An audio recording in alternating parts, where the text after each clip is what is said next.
Hello friends, അപ്പോൾ ഇന്നത്തെ വീഡിയോയിൽ നമ്മൾ സംസാരിക്കാൻ പോകുന്നത് തമിഴ് സൂപ്പർ സ്റ്റാർ ധനുഷിനെ കുറിച്ചാണ് കേട്ടോ.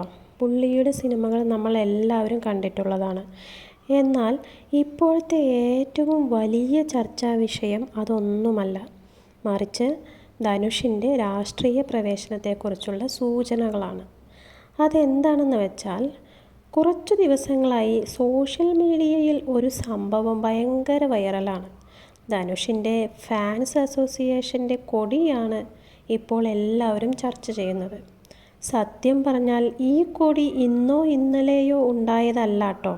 ഏകദേശം 12 വർഷങ്ങൾക്ക് മുൻപ് ഡിസൈൻ ചെയ്തതാണ് ഈ കൊടി.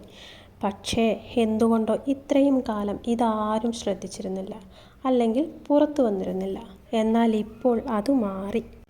ധനുഷിൻ്റെ ആരാധകർ എല്ലാവരും ആവേശത്തിലാണ്. അവർ അവരുടെ വാഹനങ്ങളിലൊക്കെ ഇപ്പോൾ ഈ കൊടി കെട്ടിത്തുടങ്ങിയിരിക്കുകയാണ്. ഈ കൊടിക്ക് പിന്നിൽ വലിയൊരു അർത്ഥമുണ്ട്. എണ്ണം പോൽ വാഴ്ക്കൈ, അതായത് എങ്ങനെ ചിന്തിക്കുന്നുവോ അതുപോലെയാണ് ജീവിതം എന്ന്. നമ്മൾ എങ്ങനെയാണോ ചിന്തിക്കുന്നത്, നമ്മുടെ ജീവിതം അതുപോലെ ഒഴുകും എന്നാണ് പറയുന്നത്. മനോഹരമായ ഈ ഒരു സ്ലോഗൻ ഈ കൊടിയിൽ പറയുന്നുണ്ട്.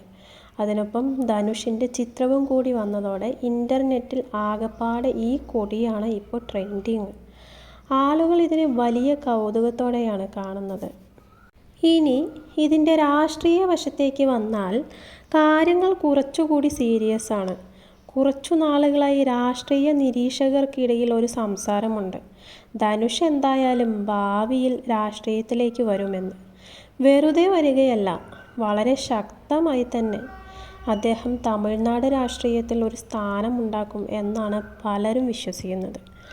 അതുകൊണ്ട് തന്നെ സോഷ്യൽ മീഡിയയിൽ ഒരു വലിയ ചർച്ച തന്നെയുണ്ട്. വരും കാലങ്ങളിൽ ഒരുപക്ഷെ കുറച്ചു കാലങ്ങൾക്ക് ശേഷം തമിഴ്നാട് രാഷ്ട്രീയം വെറും 2 പാർട്ടികൾ തമ്മിലുള്ള പോരാട്ടമായി മാറിയേക്കാം എന്നും, ആ സമയത്ത് ധനുഷ് ഒരു വലിയ രാഷ്ട്രീയ നേതാവായി മാറുമെന്നുമാണ് പലരും ഇപ്പോൾ പ്രവചിക്കുന്നത്. അന്ന് അദ്ദേഹം വലിയ വേദികളിൽ നിന്ന് ജനങ്ങളെ അഭിസംബോധന ചെയ്ത് സംസാരിക്കുന്നത് നമുക്ക് കാണാൻ സാധിക്കുമെന്നും പലരും അടക്കം പറയുന്നുണ്ട്.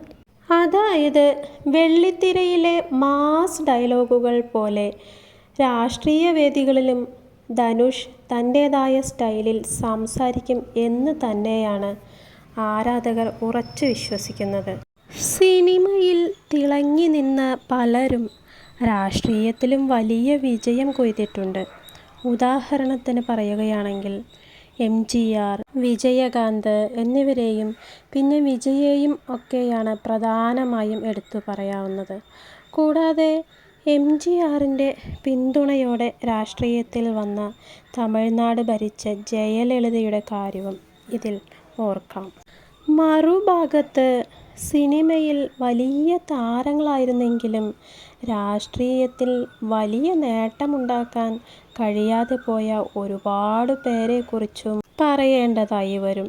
ശിവാജി ഗണേശൻ, ഭാഗ്യരാജ്, T. രാജേന്ദർ, കമൽഹാസൻ, ശരത് കുമാർ, കാർത്തിക്, മൻസൂർ അലിഖാൻ, കരുണാസ് തുടങ്ങിയ പലരും സ്വന്തമായി പാർട്ടി തുടങ്ങി രാഷ്ട്രീയത്തിലേക്ക് ഇറങ്ങിയെങ്കിലും കാര്യമായ വിജയമൊന്നും ലഭിച്ചില്ല എന്നതാണ് നമുക്ക് ഓർക്കാവുന്നത്. ഉദാഹരണത്തിന് ശരത് കുമാർ തുടങ്ങിയ സമത്വ മക്കൾ കക്ഷി പിന്നീട് BJPയിൽ ലയിച്ചു എന്ന കാര്യവും ഓർക്കാം. ചുരുക്കത്തിൽ പറഞ്ഞാൽ സിനിമയിലെ ജനപ്രീതി മാത്രം പോരാ രാഷ്ട്രീയത്തിൽ ജയിക്കാൻ.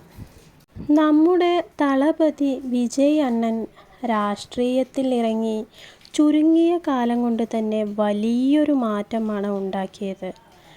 തമിഴക വെട്രിക്കഴകം എന്ന പാർട്ടി തുടങ്ങി വെറും 2 വർഷത്തിനുള്ളിൽ തന്നെ അധികാരത്തിലെത്താൻ അദ്ദേഹത്തിന് സാധിച്ചത് ചെറിയ കാര്യമൊന്നുമല്ല, വലിയൊരു സംഭവം തന്നെയാണ്. അദ്ദേഹം ആദ്യമായി മത്സരിച്ച നിയമസഭാ തിരഞ്ഞെടുപ്പിൽ ഒറ്റയ്ക്ക് നിന്ന് പോരാടി 108 സീറ്റുകൾ നേടി. അത് ചരിത്രമാവുകയും ചെയ്തു. വേറെ ആരുടെയും സഹായമില്ലാതെ സ്വന്തം വ്യക്തിപ്രഭാവം കൊണ്ട് മാത്രം 1.70 കോടി വോട്ടുകൾ വിജയ് നേടിയെടുത്തു എന്നത് അദ്ദേഹത്തിൻ്റെ ജനപ്രീതി എത്രത്തോളമുണ്ടെന്ന് കാണിച്ചു തരുന്നു.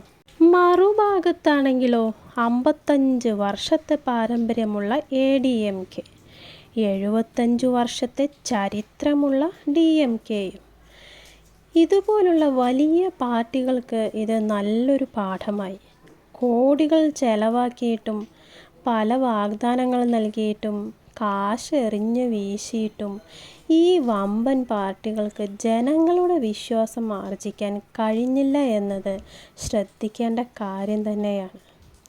വിജയ് മുഖ്യമന്ത്രിയായതോടെ തമിഴ് സിനിമയിലെ പല താരങ്ങൾക്കും തങ്ങളും ഭാവിയിൽ മുഖ്യമന്ത്രിയാകാം എന്നൊരു വലിയ സ്വപ്നമുണ്ടായിട്ടുണ്ട്.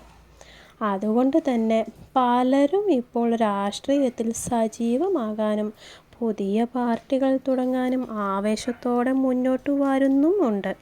അപ്പോൾ എന്തായാലും കാര്യങ്ങൾ എങ്ങോട്ടാണ് പോകുന്നത് എന്ന് നമുക്ക് കാത്തിരുന്ന് തന്നെ കാണാം. ധനുഷിൻ്റെ ഈ രാഷ്ട്രീയ നീക്കത്തെക്കുറിച്ച് നിങ്ങൾ എന്താണ് കരുതുന്നതെന്ന് കമൻറ്റ് ബോക്സിൽ ഒന്ന് പറയണേ കേട്ടോ.